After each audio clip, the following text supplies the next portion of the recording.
En una comida familiar de finales de noviembre, mi hermana anunció que mis papás ya habían decidido que ella se mudaría al departamento que yo acababa de comprar para rentar. Nadie me preguntó. Vanessa solo me miró como si yo tuviera que agradecer que me avisaran. El jueves. Me queda perfecto, le dije. Ella lo tomó como un sí. El jueves siguiente, a la 1:45 de la tarde, empezó a sonar mi teléfono. Pero mejor lo cuento desde antes. Me llamo Lucía. Tengo 32 años. Trabajo desde los 16. Empecé en una librería pequeña por Tlalnepantla mientras terminaba la prepa. En mi casa siempre me dejaron claro que, si yo quería algo, tenía que conseguirlo sola. Después de la prepa entré a la universidad con una beca completa. Renté un cuarto cerca de la facultad y me acomodé como pude. Mis papás no me dieron dinero para copias, comida ni emergencias. Vanessa, mi hermana menor, tiene 27. Su vida fue muy distinta. Nunca había durado más de 3 meses en un trabajo. Mis papás, Teresa y Roberto, le pagaron casi todo durante años. El coche, el celular, la tarjeta, compras en Liverpool, salidas, antojos y cualquier cosa que se le ocurriera. Cuando dejó la universidad a los 19, después de un semestre, porque decía que era demasiado estrés, mis papás no le pidieron que buscara trabajo. Siguieron resolviéndole la vida. Cuando salí de la universidad, conseguí un puesto administrativo básico en una clínica privada.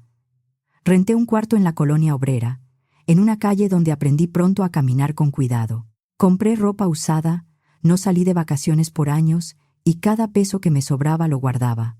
A los 25 ya coordinaba parte de la operación administrativa de mi área. A los 27 junté lo suficiente para dar el enganche de una casa pequeña en Cuautitlán Izcalli.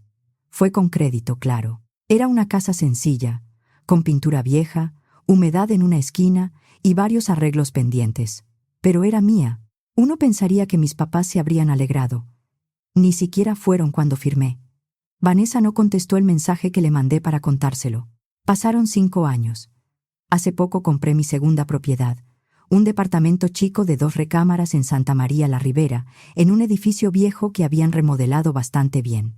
No tenía elevador ni estacionamiento, pero estaba bien ubicado, cerca de Buenavista y de varias rutas de transporte. Lo compré como inversión para rentarlo. Para entonces ya ganaba mejor. Tenía buen historial. La casa de Izcalli iba al corriente y había juntado otro ahorro. El crédito del departamento quedaba justo, pero me daba. Yo seguía viviendo en mi casa de Cuautitlán Izcalli. Sabía que, si rentaba bien el departamento, la renta podía cubrir una parte importante de la mensualidad. No toda, porque siempre están el mantenimiento, el predial, los arreglos y los meses en que algo se atora, pero sí lo suficiente para que valiera la pena. Cerré la operación a principios de noviembre y me pasé varias tardes y fines de semana dejándolo listo. De Izcalli a Santa María la Ribera podía hacer menos de 1 hora si salía muy temprano en sábado, sin lluvia y con poco tráfico. Entre semanas se me iba fácil a 1:30, sobre todo por Periférico, Vallejo o Insurgentes. Por eso casi siempre salía antes de que se pusiera pesado. Pintura nueva, contactos flojos, chapas, limpieza profunda, un par de detalles del baño. Cosas chicas, pero importantes. Quería subirlo bien, sin prisas y sin hacerlo a medias. Ya tenía tomadas algunas fotos, el contrato base revisado y los requisitos listos. Mi plan era publicarlo a finales de ese mes. En una llamada con mi mamá, sobre una comida familiar que quería hacer antes de diciembre, le comenté que andaba en el departamento terminando unos retoques. Ella siempre armaba esa reunión antes de las posadas, porque, según decía, luego entre trabajo y compromisos ya nadie coincidía. Esa vez la comida fue en jueves, porque yo había pedido la tarde libre y a ella le convenía ese día. «Ah, qué bien», me dijo con ese tono que usaba cuando ya estaba pensando otra cosa. La comida fue en casa de mis papás. Llegué con el pastel que yo siempre llevaba. Vanessa ya estaba ahí. Seguía viviendo con ellos. Antes de sentarnos a comer, mientras mi mamá estaba en la cocina, Vanessa se me acercó en la sala como si fuera una conversación cualquiera. «Cuéntame del departamento», me dijo. «Es para rentarlo», le contesté. «Tiene 2 recámaras y está bien ubicado». «¿En qué calle está?», le dije. ¿Hay cafés por ahí? ¿Restaurantes? ¿Se mueve mucho esa zona? Se me hizo raro. Vanessa nunca había mostrado mucho interés por mi vida, y menos por algo que me hubiera costado trabajo construir. Aún así le contesté. Me pidió ver fotos y le enseñé unas cuantas en el celular. Se quedó viéndolas con demasiada atención, como tratando de memorizar cada detalle. Nos sentamos a la mesa. Mi mamá había hecho comida de sobra, como siempre que quería que nadie se levantara rápido. Todo iba tranquilo hasta que Vanessa dejó el tenedor y dijo: «Entonces, Lucía, mamá y papá ya dijeron que me voy a pasar a tu departamento la próxima semana». Volteé a ver a mis padres. Los dos siguieron comiendo como si fuera cualquier cosa. «Perdón», dije. «¿Cómo?» Mi mamá por fin levantó la mirada. «Pues tienes casa, y ahora también departamento. Vanessa necesita su espacio». Pensamos que tenía sentido. Yo dejé el tenedor. ¿Pensaron? Mi papá intervino enseguida. «Te va bien, Lucía. Puedes ayudar a tu hermana». ¿Ayudarla cómo? ¿Dándole gratis el departamento que acabo de comprar para rentar? Mi mamá apretó los labios. «No te estamos pidiendo cualquier cosa. Es tu hermana». Vanessa estaba sentada muy tranquila. Ni siquiera parecía nerviosa. «Yo pensaba empezar a mover mis cosas el martes», dijo. «Pero si necesitas algo antes, me espero». Hablaba como si mi opinión ya no importara. Me quedé callada unos segundos. «No, Vanessa. El jueves me queda perfecto». Ella sonrió. Mis papás se voltearon a ver. Tranquilos, como si el asunto hubiera quedado resuelto. «Gracias por avisarme», dije, dejando la servilleta sobre la mesa. «Pero el departamento es mío». Eso tenían que preguntármelo a mí. Mi papá frunció el ceño. «Lucía, no exageres». «No estoy exagerando. Estoy tratando de entender cómo decidieron esto sin preguntarme». El resto de la comida estuvo tenso. Vanessa siguió hablando de cómo iba a acomodar sus cosas, de qué muebles quería llevarse y de que le quedaba perfecto vivir por esa zona. Mis papás asentían. De vez en cuando me miraban como si el problema fuera que yo estaba callada. Me fui apenas acabó el postre. Los abracé a todos como si nada. No porque estuviera bien, sino porque en ese momento no quería discutir más. En cuanto llegué a mi casa, abrí la computadora. Ya tenía las fotos casi listas, así que esa noche terminé de escogerlas. Ajusté el anuncio y publiqué el departamento en Inmuebles 24, Viva Anuncios y Facebook Marketplace. Lo puse a un precio razonable porque me importaba rentarlo pronto y bien. Marqué disponibilidad inmediata.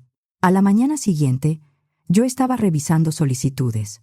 A las 9 tenía más de 15 mensajes. Me pasé el día contestando dudas y acomodando citas para el sábado y el domingo.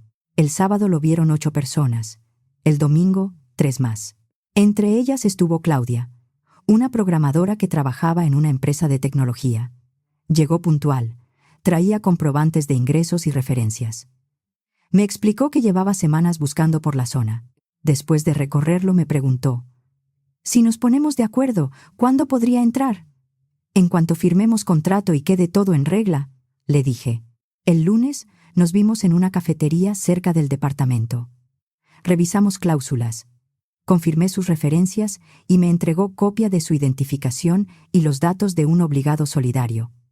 Quería hacerlo bien. Firmamos contrato de arrendamiento, me hizo la transferencia de la primera renta y del depósito y le entregué las llaves. Desde ese momento el departamento ya estaba entregado. «Yo creo que el miércoles empiezo a llevar algunas cosas», me dijo. «Si no hay problema, ya puedes entrar cuando quieras», le contesté. El martes en la noche me llegó un mensaje de Vanessa. «Oye, nada más para confirmar, me paso el jueves a las 2. Ya aparté la camioneta de mudanza». Respiré hondo antes de contestar. «Vanessa, yo no autoricé que te mudaras. El departamento no está disponible», me respondió casi de inmediato. «No empieces, Lucía. Mamá y papá dijeron que sí. No es de ellos. No está disponible». Ya no contestó. El miércoles, a la 1:30 de la tarde, yo estaba en una junta en la clínica cuando me entró un mensaje de Claudia. Era una foto de la sala con unas cajas pegadas a la pared. «Ya empecé a meter cosas. Está muy bonito. Gracias». El jueves, a la 1:45, me marcó mi mamá. Contesté. Lucía, ¿qué está pasando?, me dijo casi a gritos. Vanessa está aquí y hay gente metiendo muebles. No son extraños, mamá. Es mi inquilina. Firmó contrato el lunes. Empezó a meter cajas ayer. Se hizo un silencio. Luego explotó. Tú sabías que Vanessa se mudaba hoy. Tú le dijiste que el jueves estaba bien. Yo dije que el jueves me quedaba perfecto. Nadie me preguntó si Vanessa podía vivir ahí. Ustedes lo anunciaron en la comida como si ya estuviera decidido. Y además le escribí el martes que no estaba disponible. Escuché ruido del otro lado y luego la voz de mi papá. Arregla esto ahorita mismo. Dile a esa muchacha que hubo un error. No hubo ningún error. Hay contrato firmado, depósito pagado y ella ya tiene las llaves. No puedo pedirle que se vaya. No me importa lo que haya pagado. Tu hermana está parada afuera con una camioneta de mudanza. No puedo resolver eso, papá. Que hablen con el chofer antes de que les siga cobrando. Su tono cambió. Se puso frío. Estás escogiendo el dinero por encima de tu hermana. Estoy respetando un contrato y una propiedad que pagué yo. Ustedes decidieron esto sin preguntarme. Me colgó. Después supe, por un mensaje breve de Claudia y por los videos que Vanessa me mandó, que la camioneta estaba en doble fila. Era jueves. Casi las 2. Y en esa calle no había dónde meter una camioneta sin estorbar. El chofer ya se estaba desesperando, y Vanessa había llevado varias maletas, unas cajas y hasta una planta grande que mi mamá le compró para su nuevo depa. Los mensajes empezaron casi de inmediato. Mi mamá escribió: ¿Cómo pudiste hacernos esto? Mi papá: no pensamos que fueras capaz. Vanessa me mandó un video llorando dentro de la camioneta, con el maquillaje corrido, luego otro sentada en la banqueta, diciendo que su propia hermana la había traicionado. Después del tercero dejé de abrirlos. Puse el teléfono en silencio y regresé a mi junta. Cuando terminó mi jornada, tenía decenas de llamadas perdidas y varios videos más de Vanessa. Vi uno donde estaba tirada en el piso de su cuarto, diciendo que yo le había quitado el único lugar donde podía empezar de nuevo. Al día siguiente empezaron a llamar a mi trabajo. Como a las 10 de la mañana, la recepcionista tocó mi puerta. Lucía, tu mamá está otra vez en la línea. Es la 5ª vez hoy. Dile que voy a estar en juntas todo el día. Y por favor, ya no me pases llamadas personales de ese número. También han mandado correos al buzón general. Me enseñó la pantalla. Había varios mensajes con asuntos como urgente, emergencia familiar y mi nombre en mayúsculas. Hablo con administración para que los bloqueen, le dije. Y perdón por esto.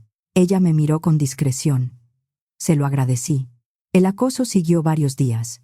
Vanessa subió historias llorando a Instagram, hablando de traición familiar. Mi mamá dejó mensajes de voz en la clínica hasta que recepción dejó de avisarme. Mi papá mandó correos a mi cuenta personal y los filtré directo a la papelera. Mientras tanto, Claudia vivía tranquila en el departamento. Me mandó un mensaje amable agradeciendo que todo estuviera limpio y, fuera de eso, casi no supe de ella, salvo por lo que importa de una buena inquilina. Pagó puntual. El segundo mes pagó antes de la fecha. Una vez me avisó de una fuga pequeña en el baño. Le autoricé llamar a un plomero y después le desconté el gasto de la renta. Más adelante me preguntó si podía pintar una pared y se ofreció a dejarla igual cuando se fuera. Le dije que sí. No éramos amigas, pero cumplía y cuidaba el lugar. 2 semanas después del desastre de la mudanza, mi papá me llamó de un número que no reconocí. «Es tu última oportunidad», me dijo sin saludar. «Sacas a la inquilina y le das el departamento a Vanessa o no cuentes con nosotros. No voy a sacar a una persona que no hizo nada malo. Entonces no cuentes con esta familia». Me quedé callada un momento. No porque no doliera, sino porque una parte de mí ya venía esperando algo así desde hacía años. «Entiendo», dije. Se quedó callado. «¿Eso es todo? ¿Qué más quieres que diga? Me estás pidiendo que rompa un contrato y perjudique a alguien porque ustedes decidieron, sin preguntarme, que mi departamento era para Vanessa. No lo voy a hacer. Luego no vengas a buscarnos». «Está bien». Le dije adiós y colgamos. Después de eso, Vanessa intensificó lo de los videos. Me los mandaba a las 2 de la mañana, a las 3, a la hora que se le ocurriera. Videos cortos de 30 segundos llorando frente a la cámara, diciendo cosas como: «Yo nada más quería un lugar donde vivir, Y no entiendo por qué me odia tanto. Dejé de abrirlos. Mi mamá intentó otro camino. La culpa. Correos larguísimos sobre todo lo que había hecho por mí como madre. Sobre la lealtad familiar y la ingratitud. Casi no los leí. Con leer los asuntos me bastaba. En febrero me encontré a mi tía Patricia en la Comer. Lucía, me dijo. Hola, ¿cómo estás? Bien. De verdad. Bien. Se notó incómoda. Ya me enteré de lo que pasó con tus papás. Me imagino. Bajó la voz. Vanessa sigue viviendo con ellos. Y sigue sin trabajar. Asunto de ellos. Mi tía me miró con una mezcla de pena y reconocimiento. Siempre pensé que te trataron distinto, me dijo. La diferencia entre cómo te criaron a ti y cómo criaron a Vanessa era muy evidente. Para todos menos para ellos, al parecer. No hablamos mucho más. Tampoco hacía falta. En marzo me dejaron aviso de una carta certificada. Fui a recogerla. Era de mis papás. La carta estaba escrita en tono formal, seguramente armada con ayuda de algún formato de Internet. Decía que, por mi falta de consideración hacia los lazos familiares y por poner lo material por encima de la familia, iban a cambiar cualquier testamento para no dejarme nada. Me quedé viéndola en el mostrador sin saber si reírme o enojarme. No entendí qué esperaban que me asustara. Todo lo que tuvieron siempre se fue en resolverle la vida a Vanessa. La casa seguía hipotecada.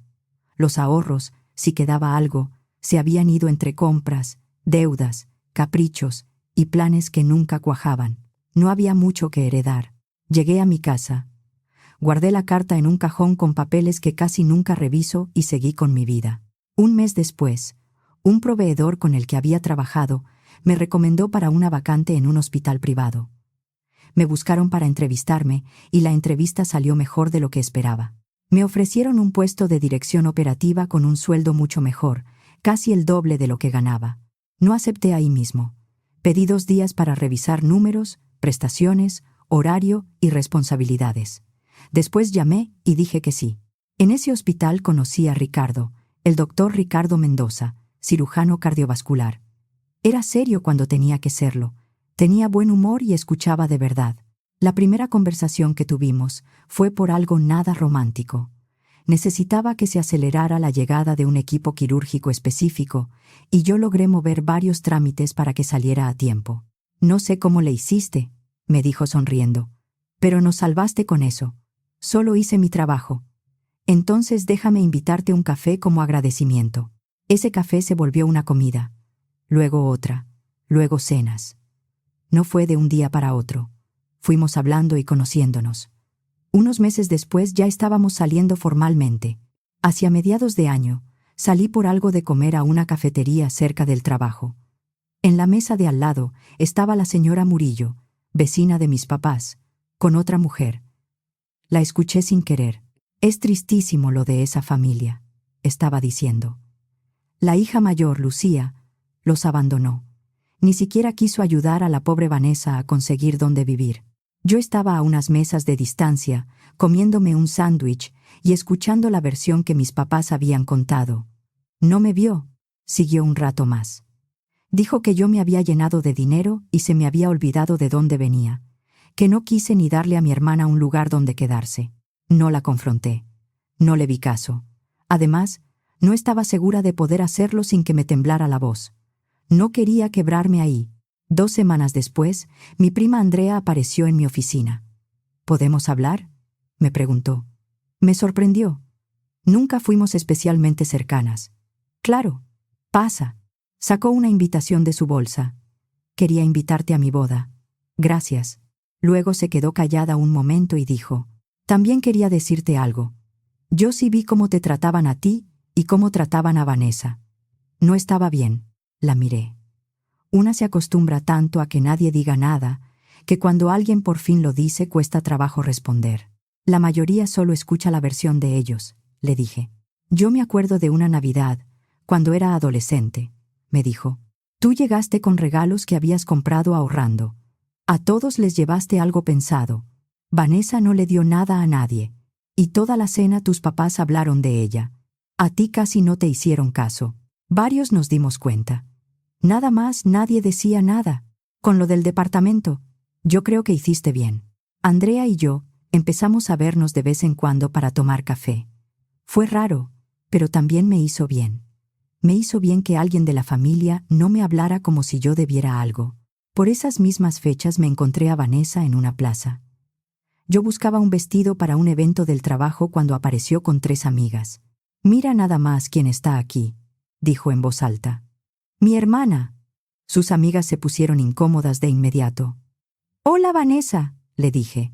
«Yo ya iba a tener dónde vivir», dijo. «Iba a empezar algo mío, y tú me lo arruinaste». «Vanessa, no voy a discutir aquí». «Claro, porque tú nunca quieres dar la cara. Ese departamento nunca estuvo disponible para ti». Se le endureció la cara. «Tú no entiendes. No sabes lo que se siente». «Puede ser», le dije. «Pero si quieres vivir sola, vas a tener que buscar cómo sostenerlo». Sus amigas se quedaron incómodas. Vanessa subió la voz. «Esto no se va a quedar así. No voy a seguir con esto». Me fui antes de que la conversación se volviera un espectáculo. Me temblaban las manos. Poco después, Andrea me llamó. «Tienes que ver lo que subió tu mamá a Facebook». Entré. Era una publicación vaga, pero clarísima para quien conociera el tema. Hablaba de hijos agradecidos y de hijos que elegían la ambición. Los comentarios estaban llenos de amigas dándole la razón. Lo pensé un día completo. No quería pelear en redes, pero tampoco quería seguir viendo cómo contaban mi vida, como si yo hubiera sido la mala de una historia incompleta. Luego hice mi propia publicación. Escribí lo básico. Que era independiente económicamente desde los 16. Que trabajé toda la prepa y la universidad mientras mi hermana vivía sin preocuparse por gastos. Que pagué renta, cuentas y estudios mientras veía cómo a ella le daban coche, compras y ayuda sin límite. Que compré mis propiedades con años de trabajo y ahorro. Que nadie me pidió permiso para usar mi departamento, sino que me informaron que mi hermana se iba a instalar ahí. Que para cuando ella llegó con la mudanza, el departamento ya estaba rentado con contrato. Que por negarme a romper ese contrato me llamaron egoísta y me apartaron de la familia. Escribí solo los hechos, sin insultos y sin capturas. En unas horas la publicación empezó a moverse más de lo que yo esperaba. Comentaron excompañeros, colegas y personas contando historias parecidas. La publicación de mi mamá desapareció en menos de 2 horas. Al día siguiente me empezaron a buscar familiares que, durante meses o años, habían oído una sola versión de todo. Tíos, primos y gente que no entendía por qué yo me había alejado. Algunos cambiaron de tono. Otros no dijeron mucho, pero dejaron de reclamar. 3 días después de mi publicación, mi mamá me llamó desde otro número. «Bájala», me dijo sin saludar. «Nos estás humillando». Yo no los dejé mal. Conté lo que pasó. «Somos tus padres». Y aún así, me hicieron quedar como si yo hubiera abandonado a todos. «Bájala y hablamos. Pero no nos exhibas así. No quiero hablar en esas condiciones. Quiero que me dejen en paz». Me colgó. Pasaron varios meses sin que yo supiera gran cosa de ellos, salvo comentarios sueltos que me llegaban por otras personas. A veces me dolía, a veces me daba coraje, a veces sentía alivio. Casi nunca era una sola cosa. Al empezar el año siguiente, me llegó una carta escrita a mano por mi papá. Nada de tono legal, solo su letra fea de siempre. Decía que había tenido tiempo para pensar, que él y mi mamá se habían equivocado mucho, que sí habían hecho diferencia entre Vanessa y yo, que a mí me dieron por sentada mientras a ella le permitieron todo, que no sabía si yo quería hablar con ellos, pero que, si aceptaba, no iban a pedirme dinero ni a poner a Vanessa como condición. Me quedé mucho rato viendo esa carta. Una parte de mí quería romperla. Otra pensó que tal vez era otra forma de acomodarse. Pero había algo en lo simple de la letra, en lo mal escrita que estaba, en lo poco adornada, que me hizo pensar que quizá, por una vez, sí estaba diciendo lo que quería decir. Le marqué al número que puso al final. «Voy a ir», le dije cuando contestó, pero con condiciones. «Nos vemos en un lugar público. No quiero reclamos. No quiero insinuaciones. No quiero que me pidan dinero. No quiero que intenten forzarme a tener relación con Vanessa. Si no respetan eso, me levanto y me voy». «Está bien», dijo en voz baja. Nos vimos el sábado siguiente en una cafetería tranquila del centro de Tlalnepantla. Llegaron los dos. Se veían cansados. «Gracias por venir», dijo mi mamá. Yo asentí y esperé. Mi papá habló primero. La regamos. Así, sin vueltas. Luego se quedó callado, como si no supiera cómo seguir. «Con Vanessa nos pasamos», dijo al fin. «Y contigo hicimos como si no necesitaras nada. No estuvo bien». Mi mamá se limpió las manos con una servilleta, aunque no tenía nada en los dedos. «Nos acostumbramos a que tú podías sola», dijo. Y eso no era justo. «¿Por qué?», pregunté. «¿Por qué la diferencia?». Mi mamá respiró hondo antes de contestar. «Porque Vanessa nació antes de tiempo, de 28 semanas. Estuvo muy mal. Tú eras chica, pero seguro te acuerdas de algo. Pensamos que no iba a salir. Después de eso nos costó mucho decirle que no. Cada vez que lloraba o hacía un berrinche, nos daba culpa, y se nos fue de las manos. Sí me acordaba de algunas cosas, de visitas al hospital, de adultos hablando bajito, de que a Vanessa la trataran como si fuera de cristal. No era una justificación, pero ayudaba a entender algo. ¿Y yo?, pregunté. Mi papá bajó la mirada. Tú siempre parecías poder con todo. Desde chiquita, te acomodabas, resolvías, no dabas lata. Y nosotros nos fuimos acostumbrando a pensar que no nos necesitabas. Sí los necesitaba, le dije. Nada más.